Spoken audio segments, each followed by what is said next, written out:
Bonjour Philippe. Bonjour Clément. Ravi de te retrouver pour cette nouvelle vidéo de décryptage économique. Le mois dernier, nous avons discuté de la fin du multilatéralisme et de son impact sur nos économies et sur les marchés financiers. Aujourd'hui, nous allons explorer plus en profondeur une dimension qui devient de plus en plus cruciale dans l'analyse économique, la géopolitique. Dans un monde en constante évolution, celle-ci est devenue un paramètre incontournable, plus pertinent que jamais. Pour commencer, peux-tu nous expliquer comment définir la géopolitique dans le contexte économique actuel ? Quelles interactions spécifiques existent-ils entre la géopolitique et les nouvelles priorités économiques, comme la politique industrielle par exemple ? C'est le vrai sujet du moment. On rentre de nouveaux paramètres dans l'analyse économique avec la géopolitique.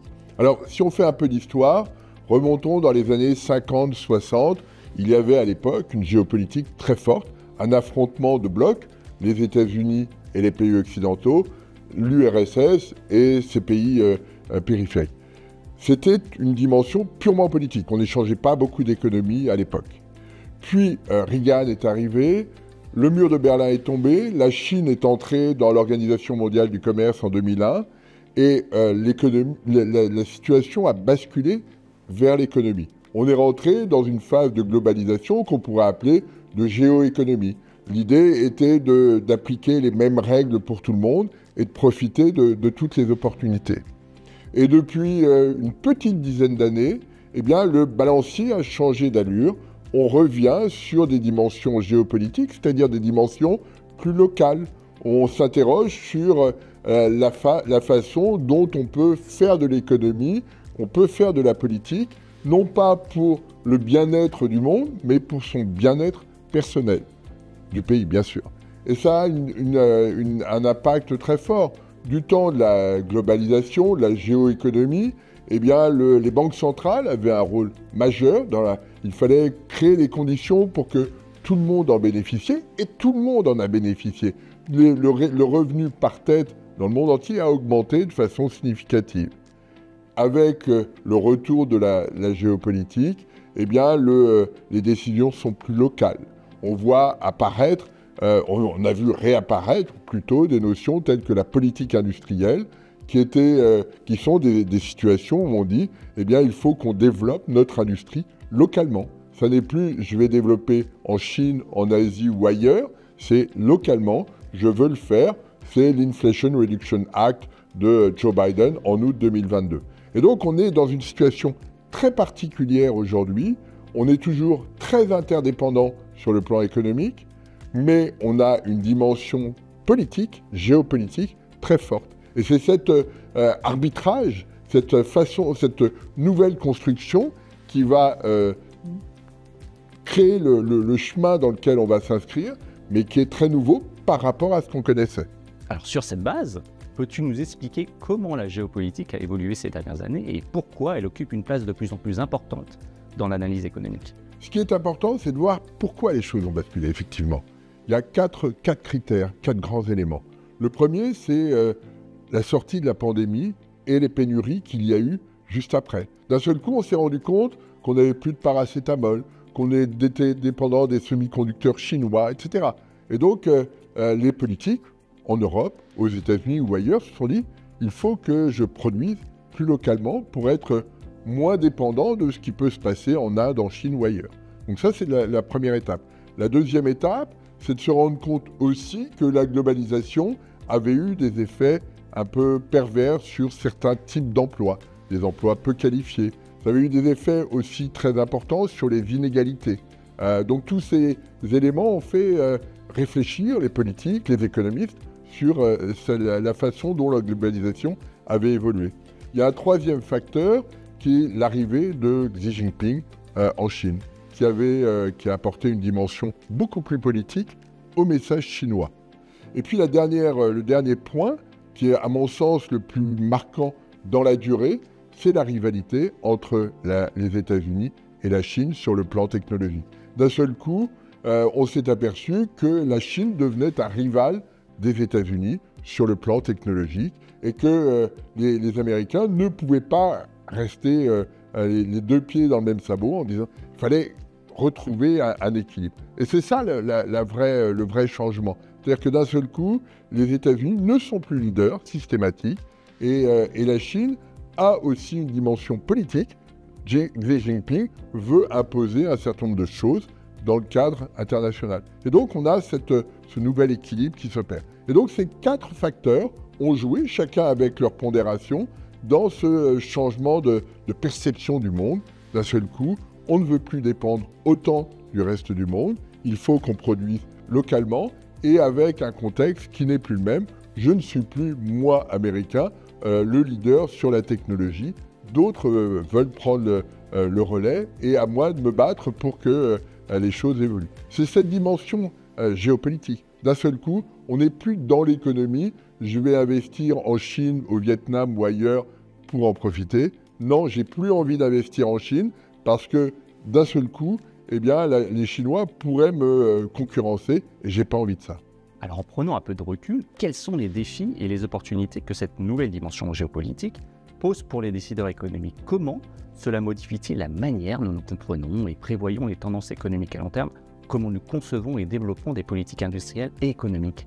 Les défis sont terribles parce que jusqu'à présent, dans la longue période de globalisation qu'on a eue depuis le début des années 80, on était tous interdépendants, on jouait tous avec les mêmes règles ou des règles cohérentes. C'était d'une certaine manière assez simple. Aujourd'hui, l'objectif, c'est de produire localement. C'est d'être suffisamment innovant pour gagner cette indépendance. C'est tout le défi que peut avoir l'Europe, par exemple. Mais on voit bien que dans cette situation, on a grossièrement 3 gros blocs, les États-Unis, la Chine et l'Europe. Les États-Unis et la Chine se battent sur l'intelligence artificielle. On voit bien le bras de fer qu'il y a entre les deux. Et pour l'Europe, la vraie question, c'est comment faire pour rester innovant et gagner cette autonomie sur le plan de la technologie, sur le plan de l'énergie. Et c'est ça qui doit être notre élément clé aujourd'hui. Les États-Unis et la Chine jouent ce jeu-là. Nous, on est un peu en retrait.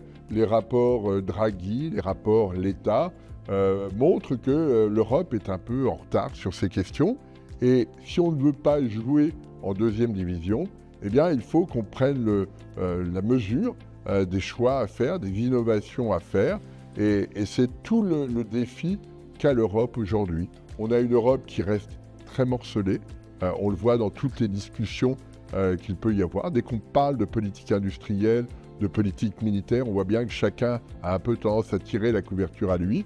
Et donc, c'est cette capacité qu'on pourra avoir à faire bloc qui nous sauvera d'une certaine manière ou qui va nous faire jouer dans une dépendance, soit aux États-Unis, soit à la Chine. Et ce serait probablement la plus mauvaise nouvelle pour nous. Donc là, il y a un défi européen terrible. Les Chinois, les Américains ont joué leur partition. À nous de jouer la nôtre. Et c'est le défi des 2, 3, 5 prochaines années, pas au-delà. Sur le plan économique, certains effets de la géopolitique sont moins évidents. Quels impacts subtils pourrait-on observer sur les marchés financiers et comment les investisseurs peuvent-ils ajuster leur stratégie pour anticiper ces changements? Sur les marchés financiers, l'analyse qu'on doit avoir est d'observer que les cycles entre la Chine, les États-Unis et l'Europe pourraient être un peu désynchronisés par rapport à ce qu'on connaissait. Et ça, c'est très nouveau. Jusqu'à présent, on avait des impulsions américaines, des impulsions chinoises qui étaient relativement cohérentes. Là, on peut avoir des stratégies et des dynamiques qui seront très différentes. Donc, est-ce que les politiques monétaires, par exemple, seront du même ordre? Est-ce qu'elles pourront être aussi cohérentes que par le passé? Première question. Deuxième question, est-ce que l'utilisation de la même monnaie pourra se faire comme elle s'est faite par le passé? On rejoint la question du multilatéralisme qu'on avait évoqué la dernière fois.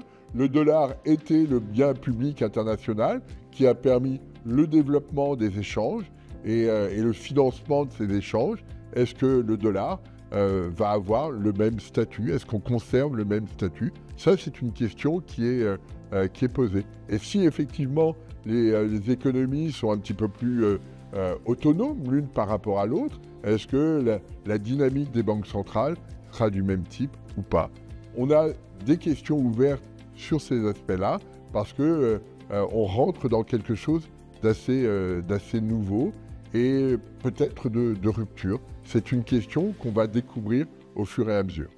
Pour conclure notre échange, quelles sont les grandes lignes directrices que tu recommanderais aux décideurs économiques et aux investisseurs pour se préparer à ces défis géopolitiques à venir? Quels conseils essentiels leur donnerais-tu pour naviguer avec succès dans cette complexité croissante? C'est pour eux que c'est le plus compliqué, parce qu'il faut rentrer dans une double logique, faire des alliances avec l'extérieur, parce qu'on ne dispose pas de tout, on est toujours très interdépendant sur le plan économique.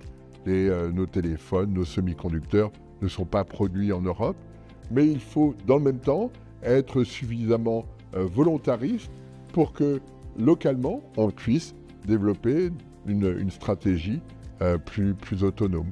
Et c'est cet arbitrage qui va être l'élément clé des prochaines années. Et ce sont des choix qui vont être très complexes parce que on est a priori plutôt proche des États-Unis, mais les produits chinois sont extrêmement sophistiqués et pas très chers. Donc il va falloir qu'on rentre dans des réflexions d'un autre ordre par rapport à ceux qu'on avait. Et donc la géopolitique va entre de plein pied dans les réflexions des économistes. Et c'est quelque chose d'assez nouveau, mais qui est absolument passionnant. Merci Philippe et à bientôt pour un nouveau décryptage par Ostrom Asset Management. Merci Clément.